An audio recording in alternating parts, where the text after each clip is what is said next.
आज भंगड़ा डालने का मन कर रहा है। क्यों? क्योंकि आज गुजरात शाइनिंग है। भाई अगर गुजरात वाइब्रेंट नहीं होगा तो कम से कम जो हमें टूर्नामेंट हम देखना चाह रहे हैं और जो टूर्नामेंट का कंपटीशन अब देखना चाह रहे हैं वो इनकम्प्लीट रह जाता। पहले तो 5 टीमें थी जो जीत रही थी, फिर 4 टीमें थी जो जीत रही थी, एक टीम थी जो आगे ही नहीं चल रही थी, वो विन के कॉलम के अंदर उनके पॉइंट्स ही नहीं जुड़ रहे थे। पर आज भंगड़ा डाले, गिद्दा डाले या डांडिया खेले, कुछ भी खेलिए, कम से कम गुजरात अब थोड़ा ज़्यादा वाइब्रेंट दिख रहा है।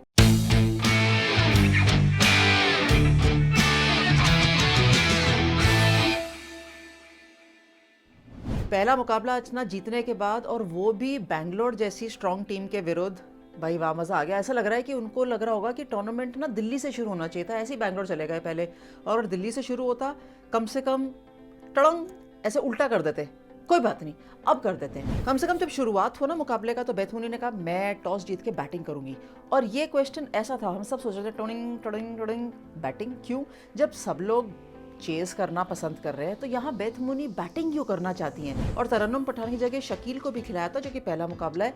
शकील ये वही प्लेयर है जो अंडर 19 इंडियन टीम में खेली थी, युवा खिलाड़ी है, 16 साल की है, लगता नहीं है देख के क्योंकि इतनी लंबी बॉलर है, लेकिन उनको खिलाया। जब ये डिसीजन भी लिया था ना तो बेथ मुनी कहती है कि मैंने लॉरा वुल्फार्ड को कन्विंस किया था, वो मैंने बाद में उनसे बात करी थी तब पता चला था, लेकिन जो कन्विक्शन थी ना मुनी और वुल्फार्ड की, वो कम से कम 140 रन की कन्विक्शन दिखी। और वो 140 रन ऐसे तेज तरीके से बनाए, ऐसे बैटिंग कर रहे थे दोनों अपने अपने एंड से, लग रहा था कि आज तो गुजरात 200 का आंकड़ा पार कर ही जाएगा और 200 पहला 200 हमारा टूर्नामेंट के अंदर आ जाएगा। थोड़ी सी मिसअंडरस्टैंडिंग, थोड़ा इधर थोड़ा उधर, रन आउट हो गई, कोई बात नहीं, लेकिन उसके बाद एक और लेफ्ट हैंडर आई, वो भी फीबी लिशफील्ड। उन्होंने भी कहा मैं बाहर से बैठ के देख रही थी, अब मैं अंदर खड़े होकर भाग कर बताती हूँ।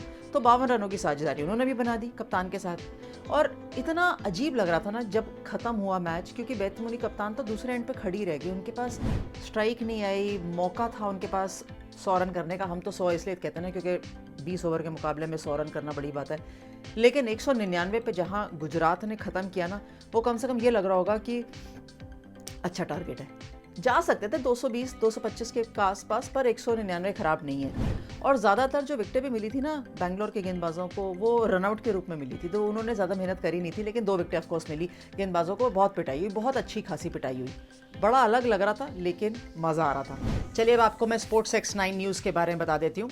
स्पोर्ट्स X9 न्यूज़ एक ऐसा प्लेटफॉर्म है जहाँ सिर्फ क्रिकेट ही नहीं, बाकी सब स्पोर्ट्स के बारे में आपको ढेर सारी जानकारी मिल सकती है। तो इंतज़ार किस चीज़ का है? डिस्क्रिप्शन में दिए गए लिंक पर क्लिक करिए और स्पोर्ट्स X9 न्यूज़ का मज़ा उठाइए। जब बैंगलोर चेस करने आएगा तो कम से कम ये तो रहेगा कि स्मृति अच्छा खेलेंगी तभी रन बनेंगे। सामने से एस मेघना आज मुझे लगा आई नहीं, उनका तो बल्ला चला ही नहीं, बिल्कुल इम्बैलेंस सी बल्लेबाजी चल रही थी, फाइनली रन आउट भी हो गई। तो वहाँ से जो लड़खड़ाई पारी और फिर पेरी आई, फिर वेरहम आई, वेरहम ने थोड़ा बहुत घुमाया बैट, लेकिन करते करते ना बहुत क्लोज गया मैच। ऐसा नहीं था कि बहुत कम में सिमट गई बैंगलोर की पारी, बैंगलोर ने भी अच्छे खासे रन्स बनाए हैं और बहुत करीबी मामला गया है। इससे कम से कम ये तो पता होता है कि पूरे मैच में 7 रन आउट हुए हैं, सब भाग रहे थे रन बनाने के लिए, लेकिन अच्छी फील्डिंग भी थी। हालांकि पिच वही थी जो पहले वाले मैच में थी जब दिल्ली जीता था मुंबई के विरुद्ध, लेकिन इस पिच पे आप रन देखिए, पहले दिन 191 बने थे जब दिल्ली ने बनाए थे, आज 199 बने, और 199 के बाद ऑलमोस्ट दूसरी टीम कहाँ जाके खड़ी हो गई। तो कम से कम जो पिच थे ना वो तो बहुत ही बढ़िया दिल्ली में। हम तो दिल्ली में पिच अच्छी ही बनाते हैं, मैदान थोड़ा सा और बड़ा कर लेंगे तो बढ़िया होगा, लेकिन हो नहीं सकता। लेकिन उस सब के बाद खुशी की बात ये थी कि कप्तान मुनी के रन हुए, लॉरा के रन हुए, वुल्फार्ड के। आप जब गेंदबाजी करने के लिए आए तो छोटे छोटे स्पेल देखने को मिले, सबसे अच्छे। ज़्यादा अच्छी बात लगी कि जो शबनम एक नई बॉलर आई हैं इस टीम के साथ आके जुड़ी हैं, वो उनका भी एक आउटिंग इम्प्रेसिव था। देखिए रन्स तो पड़ सकते हैं किसी भी गेंदबाज को, पर एक युवा खिलाड़ी आके इस स्तर पे आके गेंदबाजी करता है तो मुझे वो चीज़ अच्छी लगती है।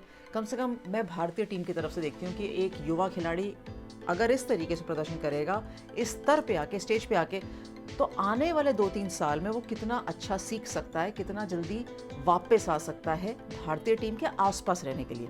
मेघना सिंह से तो मैं वैसे ही प्रभावित हूँ क्योंकि मुझे लगता है कि वो बहुत अच्छी गेंदबाज हैं। लगातार उनको छोटे फॉर्मेट में भी मौके मिलते रहेंगे ना तो वो वहाँ पे भी अच्छा कर सकती हैं। बैंगलोर की तरफ से ऐसी कोई प्रभावित गेंदबाजी थी नहीं, लेकिन गुजरात की तरफ से थी। तभी तो कह रही हूँ ना, गुजरात वाइब्रेंट, शाइनिंग। जब गुजरात शाइन करता है और वाइब्रेंट रहता है ना तो ज़्यादा मज़ा आता है। अब देखिए अंक तालिका पे भी देखेंगे ना, पॉइंट्स टेबल पे भी देखेंगे तो लगेगा सब कुछ ना कुछ जीते हुए हैं। एक टीम बहुत आगे खड़ी है, वो है दिल्ली। दूसरी टीम पीछे से बस चल रही है, आ रही है भागती भागती, वो है गुजरात। कोई बात नहीं, दिल्ली और गुजरात आमने सामने दिल्ली में ही मिलेंगे, कहीं दूर नहीं जाएंगे। जो भी मिलेगा दिल्ली में मिलेगा। लेकिन कम से कम इस चीज़ की खुशी है कि आज गुजरात जीता। मैं तो इसी बात से बड़ी खुश हूँ।